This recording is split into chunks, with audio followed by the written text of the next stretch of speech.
So just as hydraulic frackers are getting hit hard by low oil prices, they're getting hit even harder by new government regulations. And those hits could end up costing the poorest among us as gas bills go up. We are back with our panel. And Sabrina, the numbers are extraordinary. You look at how fracking for natural gas has really caused natural gas prices to go down $13 billion a year since 2007, and per capita spending on natural gas has gone down $200 a year. So this is really helping the common man.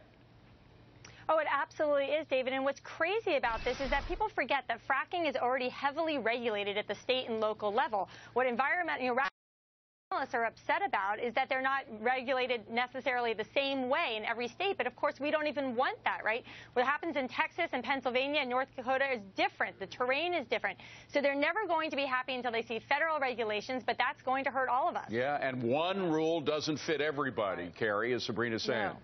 Right. Well, and to your point about poverty, I write a lot about poverty. And Democrats and liberals love to say that they're for the poor, for the little guy. We have unemployment for African Americans is double what it is for whites.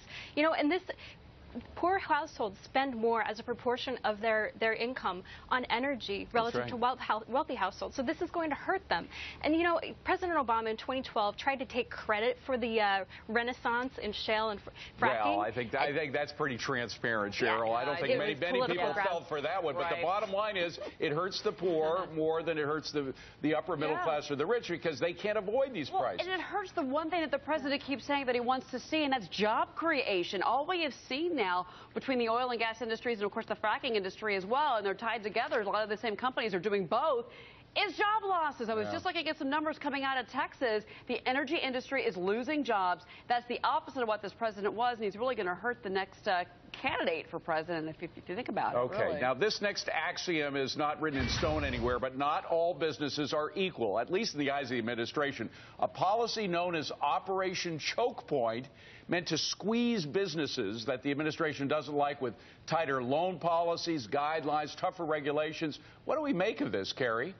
Well, I got to give a shout out to my colleague Ian Murray at the Competitive Enterprise Institute, our think tank. He's done lion's share work on reporting on this awful Operation Choke Point. And it's basically squeezing payday lenders and other companies that service the poor, again, targeting the poor.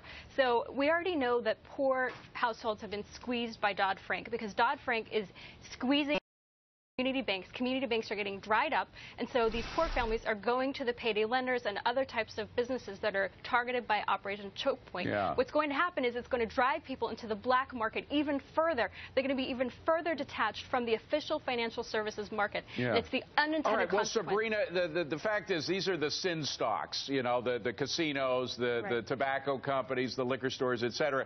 Isn't it, maybe there is a role for the government to be tougher on them than the Kmarts?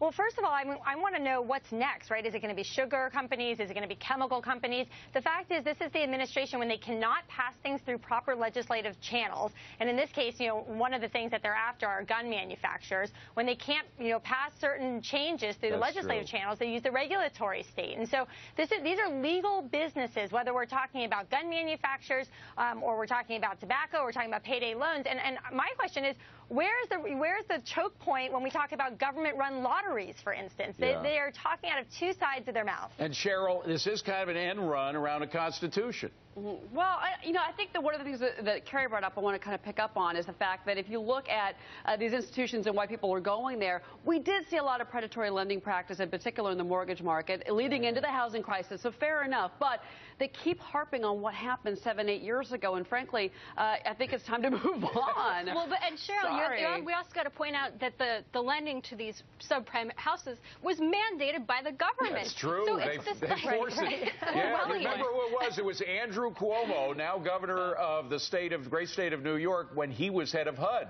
He was mandating all of these policies, subprime policies. Panel, we got to leave it at that. Thank you very much. By the way, don't forget you can catch myself, Sabrina, and Carrie on Forbes on Fox every Saturday morning, 11 a.m. Eastern on the Fox News Channel. Thanks to all those who watch. We get a nice audience.